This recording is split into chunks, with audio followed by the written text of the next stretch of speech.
All right, the popcorn is hot. Curt the Film Guy is here. What more do we need? What you got out there to watch? You always have good stuff. Exactly. Well, today we're going to talk a little bit about Jack Nicholson. You know, Amazon, has been busy this month, and some of their stuff, they haven't really put up too much original. There've been a lot of the promotion has been on this new show called Modern Love. Modern Love, yeah. Modern Love. And so there hasn't been a lot of original stuff. So I thought I'd give you a quick little preview coming out Friday. It's the first of the month. They always push a lot of new stuff. Well, ironically, there's a lot of James Bond movies coming out. New old stuff, almost all the James Bond except for, I think, Daniel Craig. I think it's funny. Sometimes Hulu and Amazon does this. They'll either do Star Trek or they'll do James Bond. Go back and forth. Yep. So, so if you're a big James Bond fan, great. Amazon Prime's where you need to be. Also, one of the best Jack Nicholson performances, I think, almost of all time. Sorry, not Batman. I love the Joker character, but I'm talking about Chinatown. Set in 1937, L.A., Nicholson plays Jack Geddes, a detective hired to find the killer of the husband of a beautiful and rich Evelyn Mulray, played by Faye Dunaway. But this is more than just a murder investigation. As Jack gets into the clues, he discovers a mysterious young girl that may or may not be the mistress of the late husband. Also stars the magnificent John Huston. Definitely a movie worth watching. It's shot in 1975. Yeah. It definitely feels like the 1940s. A lot of people thought it was shot earlier, actually. Yeah. So, and it's how does this rank with other films noir? Yeah. So. It's funny is this is 1940s, and the 1940s was huge with film noir. The only thing ironic is that it's in color.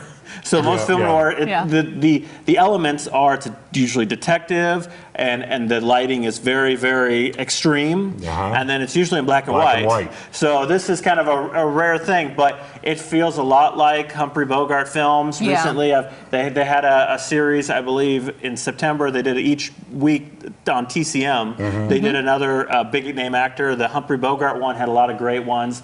Big Sleep. Amazing film. Yeah. Very similar to this movie, actually. Who was the standout here? Was it Jack Nicholson, the big role?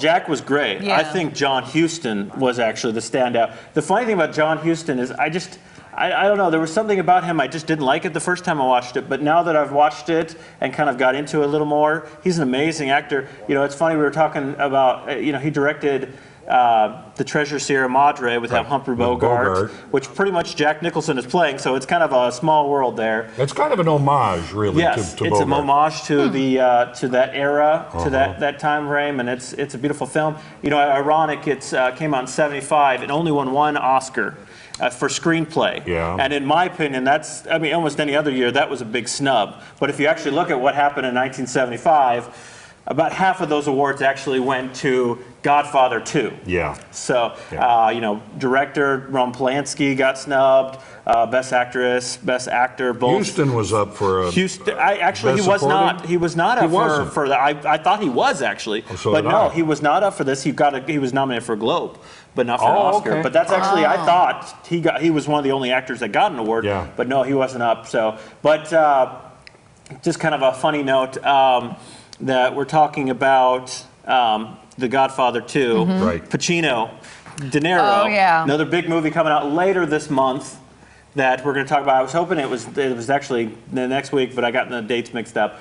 Later this month, we got Pacino, De Niro, Pesci, Scorsese, and The Irishman, Netflix answer to losing the Oscars last year, probably. So a lot of big Netflix. I'm going to try to get as many as I can in the Oscar contenders. When they bring them in, I'll try to review them. So. You excited about that one? The Irishman? Yeah. Yeah. It feels like just the old wise guys. If you look at that movie and it's like, okay, move them up 40 years. And none of them are Irish, so De Niro's playing the Irishman based on Jimmy Hoffa history, and he's not actually Irish, but we'll let it slide. It's old Goodfellas is what it is. We got a little less than a minute. What about things to buy online? There's a lot of movies coming out today, huge list. Angry Birds sequel, Art of Racing the Wind, the dog movie about the race car driver, 47 Meters Down for the horror fans, Good Boys, raunchy kid movie, not for the kids, And The Farewell. The Farewell is another big movie. A24 came out with it. Lulu Wang directed it, and it's a beautiful movie about a young girl going to China to not tell her grandma that she's dying, but to say goodbye without saying goodbye. And so they make a fake, well, it's a wedding actually, but they make a reason to come up there as they push a wedding forward. So Awkwafina is the star of that. I love Lulu her. Wang. She talked about, it's pretty much her life actually, it's autobiographical, and she actually talked about hearing, they're like, oh, maybe this girl named Awkwafina might do this movie, and she looked up Awkwafina, and I don't know if you looked at her music videos. She's like, I don't know about this, but then they got to know each other, and it was a I beautiful, love her. beautiful performance. Lots to And see. she's doing a lot more coming Lots up. coming Thank up. you, Curt the Film Guy. Yeah.